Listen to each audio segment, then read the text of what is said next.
Inside Loop. I'm Hunter Morgan, Director of Training here at dotloop. This week we're going over 3 tips to increase brand awareness for your business.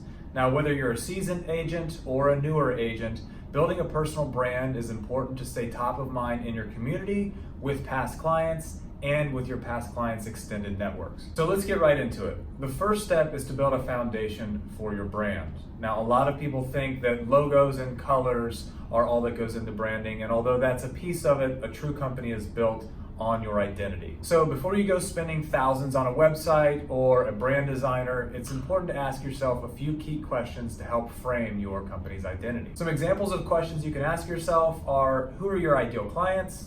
What is your mission statement? And how do you want people to feel when they work with you? To add an extra layer to this exercise, you could also ask these questions to former clients that you loved working with.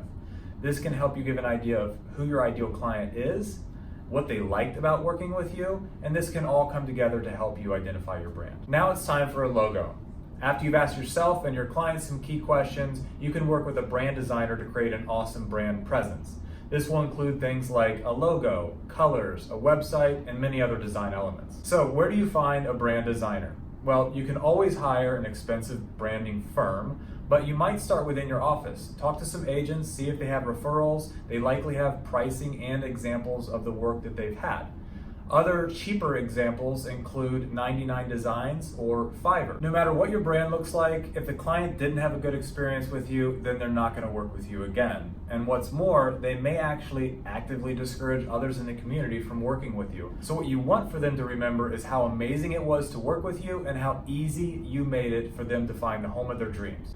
Part of creating an amazing customer experience is, of course, understanding the local housing market and being that subject matter expert, which includes things like who are the neighbors and where are the floodplains and what are the best local restaurants.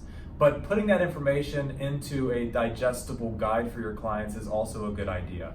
And there are actually resources on dotloop's Resource Center, which we'll link below the video. In particular, I'd suggest checking out our newly updated listing presentation template, which is an easily editable PowerPoint template, which allows you to put together service providers and key steps and milestones in the transaction process, which turn out to be a great guide for your sellers. As always, thank you for watching this week's episode of the Inside Loop. Make sure to subscribe, and we'll see you next week.